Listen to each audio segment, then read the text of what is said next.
Imana turiko turasenga Imana nca mbona nca numva akanwa kanje karahindutse ndiko ndavuga ibindi ndumva izindi ndimi nza mbona mpumirije ukuboko kuniniya kuriko kururuka kuva mw'ijuru kunzako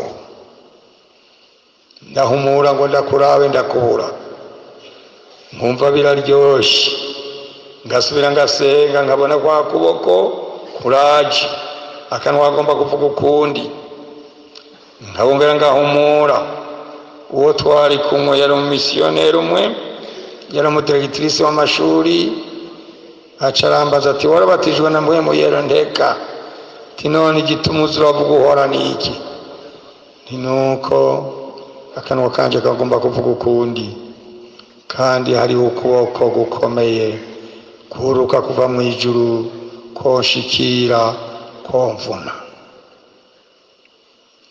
arambarira ateka komeza usenge ndakomeza ndasenga mpwemu yera aranyururukako mvuga mu rundi rurimi kwa kuboko kunyongeramwo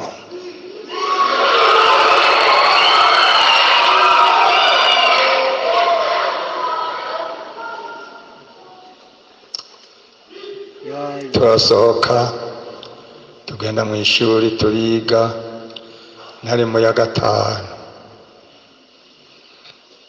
nshitse muhira abavyeyi ngo wa mwana wabaye iki ntinabaye iki gusa ukundi ntisa gute ngurakayangana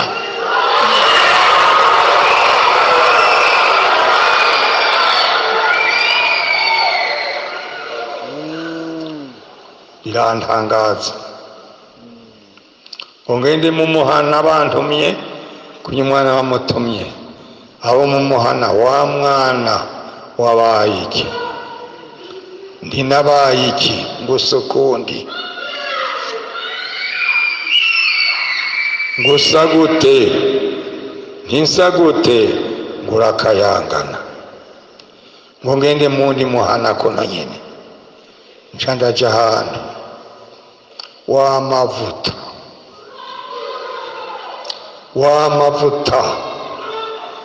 w'amavuta ijuru ryansize nzokuzigama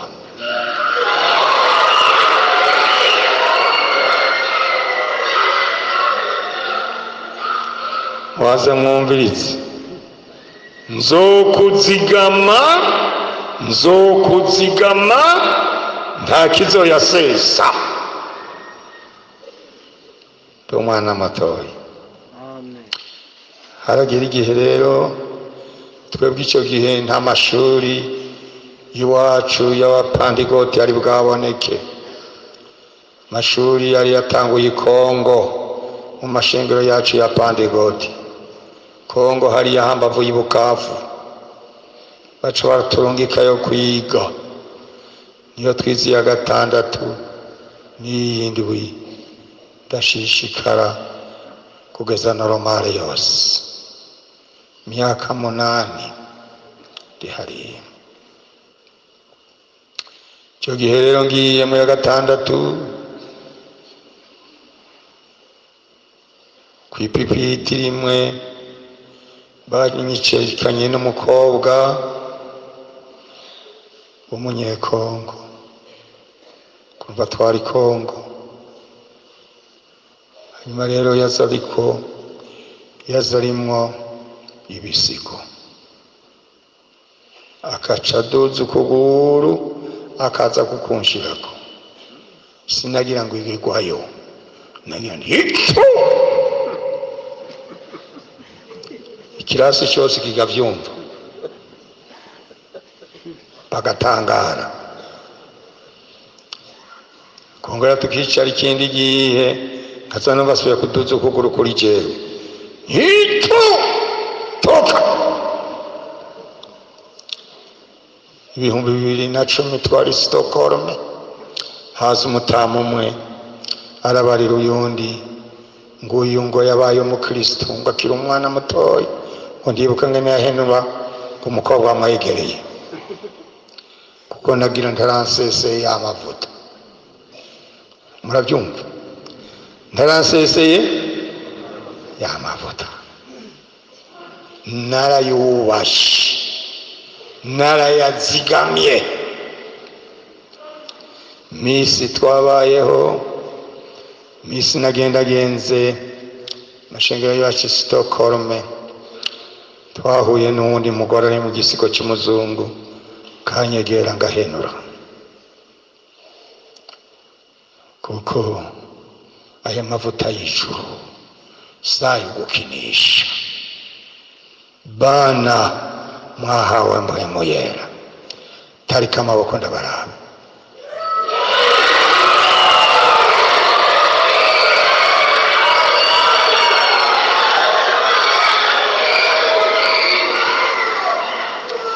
Yesu abahezagire.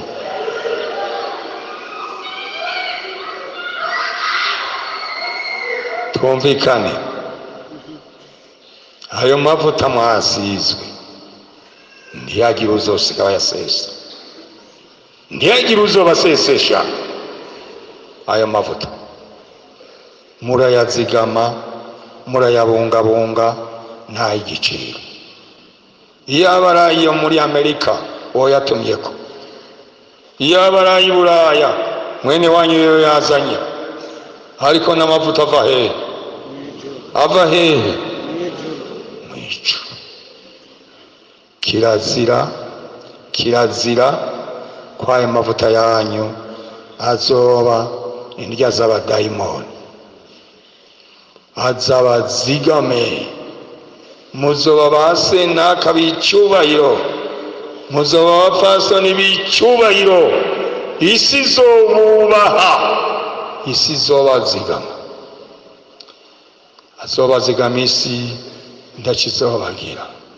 Nimutayanjanjwako nkande twamye dusomako, nkande nka Esawu. Imana ibahezagire. Murayazigama nta igiciro, azobazigama, azobarinda. Imyaka yose mbayeho nta munsi nasivye gusangira ku ngaburo yera, kandi sinasangiranye ingoma mu mutima, kuko naririnze mu buzima bwanje ya myaka ikomeye. Muri psychology bayita imyaka fu. Iya myaka kuri jewe sinayibonye, kuko nari muri mpwemu yera. Hanyuma rero nariko ndavuga rero ngene nagiye hariya kw'ishuri. Uyo munsi mbatizwa muri mpwemu yera, niho numvise umuhamagari mwamagira ati genda wige, ariko uzogaruka uze kunkorera. Ndabizigama mu mutima wanje.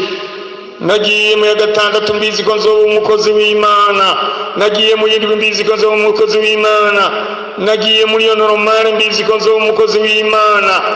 Yo myaka yose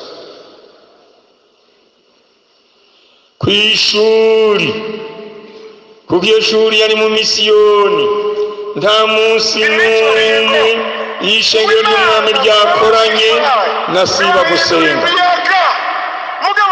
Naho twaba mu bibazo narirukanga, narakora n'ingoga nkagenda gasenga, nkamana n'abandi b'Imana, nkamana n'abakozi b'Imana. Imana irabana nanjye, Imana irabasha. Icyo gihe ikibazo cyari gipreokipa ubugingo bwanjye, yari mpwemu yera. hajya kuri pose y'iminota 15 nagenda hirya y'ukwe muri kwe y'intuze y'ishuri ngapfukama, mana iyi ngabire ya mpwemu mwami ndasaba izikwiye Burundi bwose. Kuko hari icyo ntavuze ko ndiko ndavuga ngo n'ishuri ishingiro ryaje mwaka w'igihumbi 1935 niho umumisiyoneri wa mbere yashika Ikiremba yitwa Fumbe acara haba ibishengero rya Rugingo ikayogoro ko n'ishengero nyene ryatanguye, hanyuma Igishiya, hanyuma Inyanzarake, hanyuma Kumugara, hanyuma Bujumbura naho Ikiremba yari amashengero 6 araha muri Side. Nkumva inkuru rero Ikirundo ntibiriyo, Imuyinga ntibiriyo, nta shengero ryariyo. Cyo gituma rero ndaho nkibuka Mpwemu Yera ngena ameze neza, ngaca ngena gasabira, ndasabiye Kirundo, ndasabiye Muyinga, ndasabiye Ngozi, ndasabiye Kayanza, ndasabiye Gitega, ndasabiye Karusi, nkadonda n'amashengero yose uzwe uyakorere mu gitangaza uyarungike mu Mpwemu Yera. Hajya saa 6 nagenda ngafungura n'ingoga, ngaca ngenda nkajana ho mu Gasaka ngafukama nsabiye ubwo Burundi utararonka Mpwemu Yera. Nkama ndabasengera, ni wari umutwaro wanje wose imyaka yose 8. Ngiye kurangiza rero niho naza ngaha, naho nyine naho bantumye kwigisha, ariko nari natanze umuhamagaro ko ngomba gukorera Imana. Nyuma y'iminsi mike, imyaka mikeyi, barantuma kwiga mu Bubirigi. Nsose mu Bubirigi ndagaruka, baca bangira umupastori wa kabiri w'iri shengero. Icyo gihe ngenda rero gukora mu Burundi bwa ruguru, niho nama, niho nashinze ibicaniro. Haleluya, Yesu nashimwe.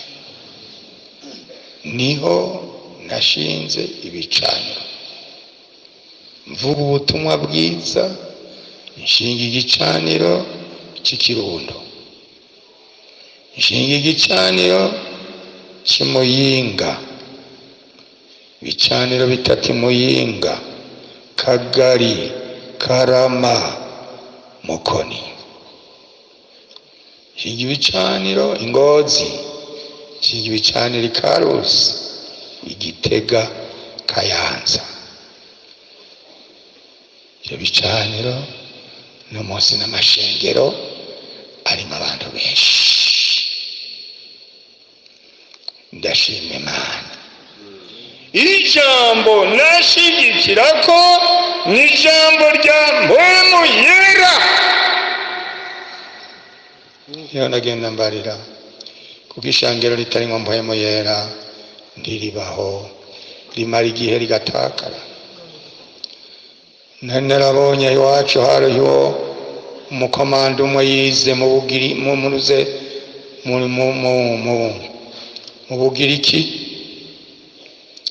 Yari yiga ari mu ishengero ry'i Tesalonike. Tesalonike mwasomye Pawulo arivuga ko amajambo menshi. Mwaho twashika muri Tesalonike ngo ntitwavuze, ngo ntitwakoresheje amajambo ngayo, ngo yari amajambo y'ubuzima yaboneka mu bushobozi bwa Mpwemu Yera. Aravuga ngo ngena ngo bataye ibigirwamana bahindukirira Imana buzura Mpwemu Yera, ngo none barindiriye ukugaruka k'Umwami, ngo babaye ibyitegererezo muri Makedoniya no muri Akaya. Uyo muntu rero hari nk'ibihumbi 2000, hari nk'ibihumbi 2006 nihagira ati jewe naho hariya naragiye kubavizita, nsanga ishengero ryo muri Tesalonike riracyari ishengero rinini ry'ubugingo ryuzuye mpwemu yera. Ahatanguye na mpwemu yera hazokomeza na mpwemu yera. Ahatanguye n'intege nke hazokwama n'intege nke.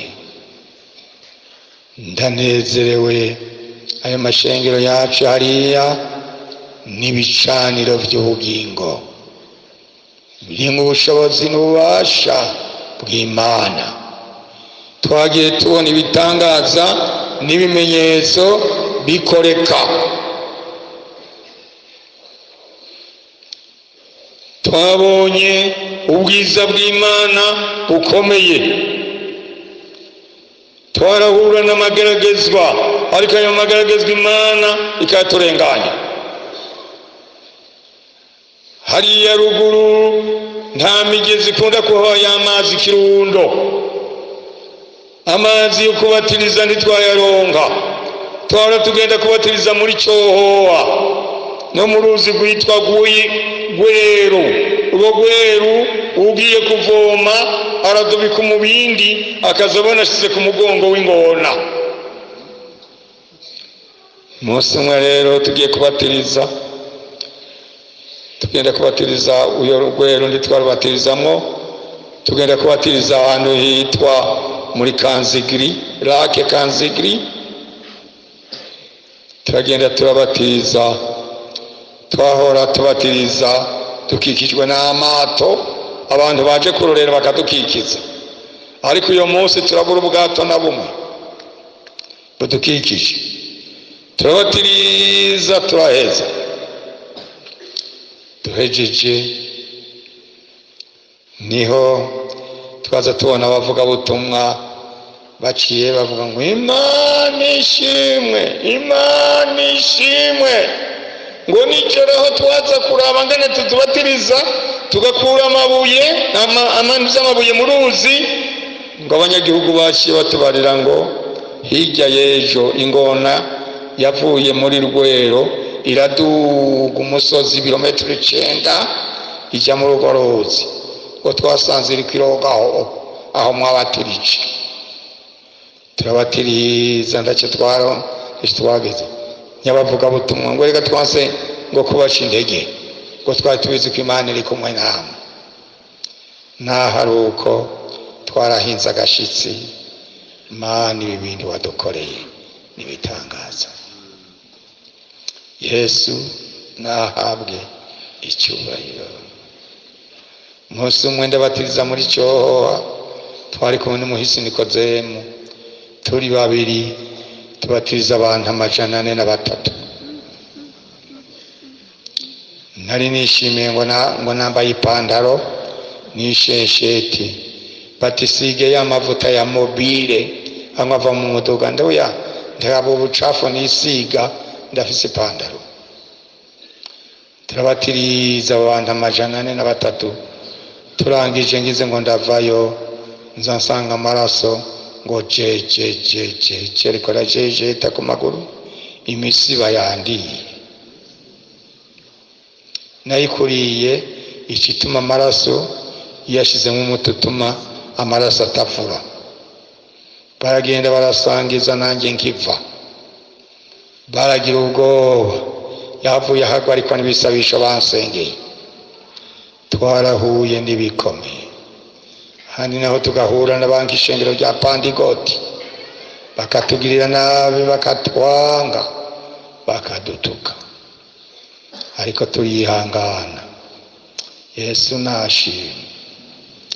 Ibyo byose ko kwihangana twaguhabwa nande,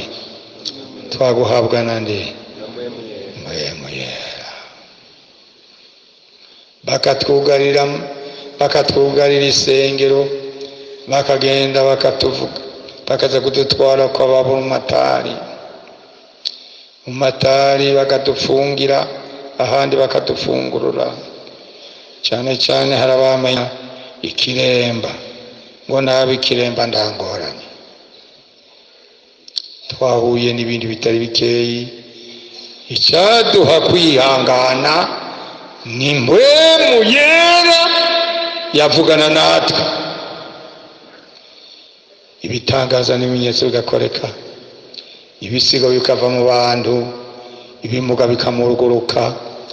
Twagiye tubona ububasha bukomeye bwa mpwemu yera. Nuko rero Imana iraduha rero hose mu Burundi bwa ruguru hari amashengero ya Pendigoti manini manini, harimo ubushobozi n'ububasha bwa mpwemu yera. Yesu nashimwe. Imana nihabwe icyubahiro. Hanyuma rero igihe kiragira rero amashengero turayaha kwidegembya. Rero ndaruhanda garukino muri aya mashengero y'iwacu, aya jewe sindimo mu bafonda, nasanze azariyo. Ariko Imana imbubundu, Imana imbubundu nshanza kuyashigikira. None munsi ndacyayashigikiye. Ikitari cyo ndacanga, ikitagiye ko nkagihakana. Haleluya. Ndiko ndabungabunga ibicaniro by'Imana. Yesu nashimwe. Yesu nashimwe. Haleluya. Muze mubungabunge ibicaniro Imana yabahaye. Ntihagire igicaniro kizobazigama, kizobazimana. Ndashima Imana ko Imana yaduhaye ubuntu. Ibi bicaniro ntibyazimye kandi ntibizozima. Tugihamagarije. Yesu nashimwe. Ndakengurukiye Imana iri banga yampaye muri iyi myaka. Abo turi kumwe turavugana yuko bakwiye kuzozigama igikorwa cy'Imana ntigitukwe, cyangwa abadayimoni ntibagikoroge. Baragikoroga tukajya ku mavi, Imana ikatuneshereza. Yesu nashimwe. Imana nihabwe icyubahiro. Rero gwaruka mu kurangiza nagomba mvuge yuko Yesu niwe yashinze ishengero. Murabyumva? Ishengero ninde yarishinze? Abantu muri iyi minsi hari abagomba ishengero bagahagarara ngo ni ryabo. Ishengero si ryacu. Iyo duhawe ubuntu tukarijyako kuri icyo gicaniro tugacanira nk'abandi, tuba duhiriwe. Ariko ishengero si ryacu. Ishengero ni ryande? Ni ryayo. Nk'uru rusengero narimwo nk'umwubakisha, nk'umukuru, nk'uwegeranya ibintu no gusenga no kwisonzesha. Byabaye ibihe bigoye byiza cyane. Urusengero rurubakwa, Imana iragubaka, turarangiza tadeni. Hanyuma uno munsi sinohagarara ngo mvuge ngo urusengero no rw'iwanje. Nahawe ubuntu kubona gubakwa ndimo, ari sugusu rwanje n'urwandi n'urwandi rwa Yesu. Ko jewe nzorangiza rukomeze, kandi amafaranga yarutanze sayi wanje. Nayo umuntu wese nawe wa muto atanze 100 biratosheje, kuko Imana igusaba icyo ufise. ariko ndavuga rero ngo muzokumva abantu bagira ngo ishengero ryacu twiyubakiye ngo hojiyo ngo nditugukeneye. Oya, ishengero ni ryande, ishengero ni ryande rya Yesu. Irishingwa ninde yabivuze ngo nirishingwe? Ninde yavuze ngo nirishingwe? Ninde yarishinze? Dusome muri Matayo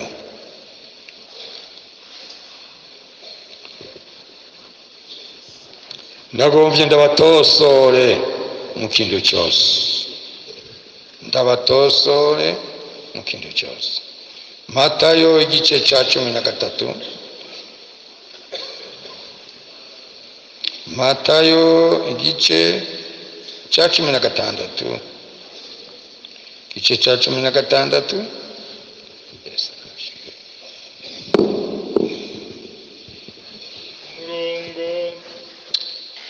Umurongo wa 13, ariko ntiduhera harya, duhera icyo Yesu yavuze. Haleluya. Umurongo wa 15, arababaza ati ariko mweho mugira ngo ndinde? Simoni Petero aramwishyura, turi Kristo, umwana w'Imana nzima. Yesu aramwishyura, turi umuhirwe Simoni mwene Yona, kuko atawe inyama n'amaraso yaguhishuriye, ariko ni Data wo mu ijuru. Nanjye ndakubwira yuko uri Petero, kandi kuri urwo rutare nzorwubaka ku ishengero ryanje, kandi amarembo y'ikuzimu ntazorishobora. Nzoguha imfunguruzo z'ubwami bwo mu ijuru, kandi icyo uzohambira mu isi kizoba gihambiriwe mu ijuru, n'icyo uzohamburura mu isi kizoba gihamburiwe no mu ijuru. Haleluya. Yesu nahabwe iki? Yesu nahabwe iki? Nahabwe icyubahiro. Iryo jambo ry'ishengero si umwana w'umuntu, si umunyamerika, si umusweda, si umufaransa, si umushinwa, ryavuye mu kanwa kande, mu kanwa kande ka Yesu. Petero avuga ngo uri Kristo, umwana w'Imana nzima. Yesu ngo iryo jambo ngo ni urufatiro Imana izokubaka ko ishengero. Iryo jambo uvuze ko ndi Kristo, umwana w'Imana nzima, cyaravuga ngo nzoryubaka ko ishengero, kandi iryo shengero nzokubaka ko naho amarembo y'ikuzimu yokorakorana ntazorisenya, ntazorishobora. Haleluya. Imana nihabwe iki? Nihabwe iki? Histoire irerekana ngene bagerageje iryo jambo barizimanganye, ariko ryarabananiye, kuko ryavuye mu kanwa ka Yesu. Aha mwese muri shengero ry'Imana, nta mudayimoni yoshobora kugira ngo nirizimangane, kirazira. Haleluya. Nta mudayimoni yorihagarika cyangwa yorihagarara imbere, kirazira, kuko ryashinzwe muri nde? Ryashinzwe muri nde? Muri Yesu. Ntirizonyiganyiga. Nagomba mukure muzi ishengero icyo ari cyo, si organization y'umwana w'umuntu, si organization y'abanyabwenge, si ishyirahamwe ry'abantu bahambaye, ni ishyirahamwe ry'abantu boze muki mu maraso yande, mu maraso ya Yesu. Nicyo gituma rifise ubushobozi n'ububasha. Ukabona ugize ngo ndagiye guhagarara, twageze kumva ahantu bagira ngo turugaye, kiretsira n'urusengero rwacu turagugaye. Ni guhugarwa kuko nyenerwo afise ububasha bwose. Abadayimoni, nta mudayimoni ashobora kujya imbere ngo arugaye, kirazira. Twagiye turibona mu bushobozi n'ububasha bwinshi. Iyo tubona umukuru umwe hari Ingozi ngo araryugaye, iryo gihe nari hariya, teka ndushobora kuryugara. Si iryawe, ryavuye mu rubavu rwa Yesu. Haleluya. Nagomba mukunda ishengero ryanyu, nagomba mutinye ishengero ry'umwami. Ntihagire uzokura ngo bakubeshe ngo naho abana b'abantu. Ni ishengero ry'Imana. Caravuga ngo mbere nguhaye imfunguruzo. Bariya Petero yari bunywe bariko baraganira, nguhaye imfunguruzo z'ijuru.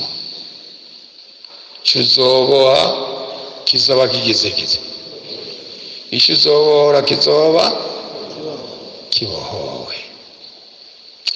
Yesu nashimwe. Imana nihabwe icyubahiro. Ndabigishije ishengero rya Kristo n'ikintu kitavuye mu isi, n'ikintu cyururutse kiva mu ijuru. Abahambaye ba Nero baragombye kurisambura, ariko ryarabananiye. Uko Yesu yabivuze, nta kintu na kimwe kizorihagarara imbere. Nta na kimwe, nta bubasha bubaho mu ijuru no mu isi bwohagarika igikorwa cyafonzwe na nde? Cyafonzwe na nde? Cyafonzwe na Yesu. Ibindi nabyo Imana yaragishimangiye, yagishize ku rutare, yashize ku mabuye y'itanguriro, yarikoresheje ijambo ryayo, riramata ntirinyiganyiga. Uyo Nero muri histoire yarakoranya abakristo, bamwe akabamanika ku biti, bakabasiga ngira amavuta cyangwa peteroli cyangwa esanse, bakamera nka rya tara bashira hejuru rikamuri ku muntu ariko araka. Ariko bukeye akazabona yishe 10, hihanye 1000. Aroha birananirana. Uwitwa Constante aroha umwami ati jewe birahindutse, jewe abantu b'Imana bose ndabakunze, nibo abantu beza. Cajamo nawe yitwa umwami w'umuntu w'Imana, arafata iby'Imana akabivugira ku ikomini, byo ku ikomini akabivugira ngaha mu rusengero, arabishinga ibintu mwene byo. Abantu rero barahurumba, n'ishengero ryatiye itangura kugira indegenge, kuko yaryitiriye ku bwenge ariko atafise mbwene, ku bunyagawayi ariko ritanditswe mu mutima wiwe. Ariko mwebwe mwahawe ikimenyetso cya mpwemu yera, Imana yaryanditse mu mitima yanyu. Imana ishimwe, Imana ishimwe. Muzoryubake, muryubakishije ijambo, muryubakishije indirimbo, muryubakishije gusenga, muryubakishije amavi, mupfukamye. Rizaba ishengero ry'ubugingo, namwe muzohirwa. Haleluya. Ngomba ndangize ndababwira mwebwe mwese muri aha mwubatswe muri Yesu Kristo, nta kidayimoni gishobora kukumatura, nta mwansi Satani ashobora kukwaka iri banga waronse.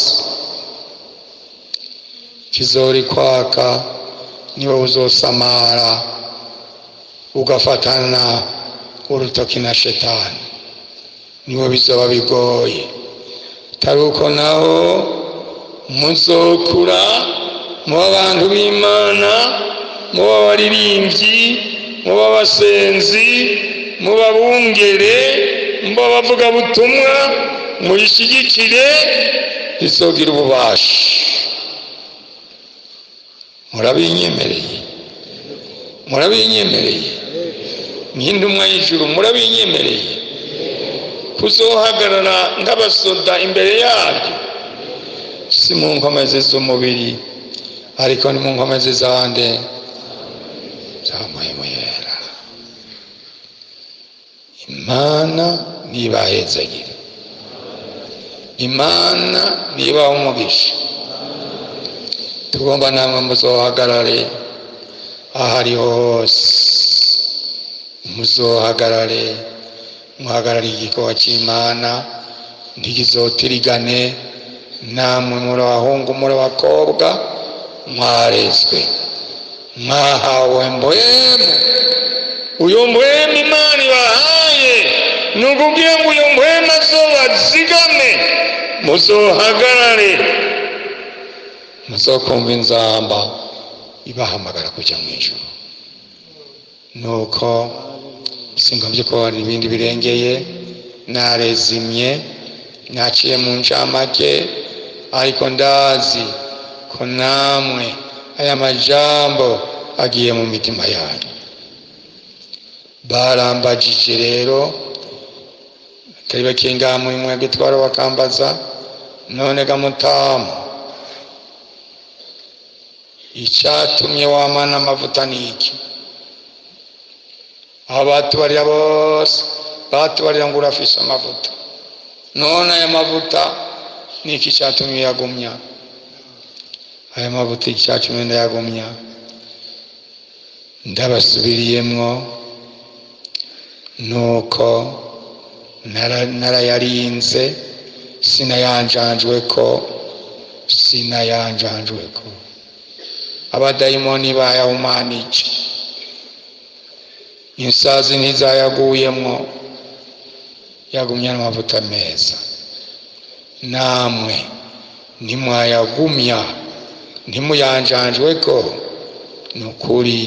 nukuri muzoneshe, muzogira ubugingo bwiza, muzoba abashingantahe beza, muzoba abagore beza, muzoba ibyabona byiza byuzuye ubushobozi n'ububasha bwa mpwemu yera. Ndarangije. Imana nibahezagire, Imana nibaha umugisha. Mwami Yesu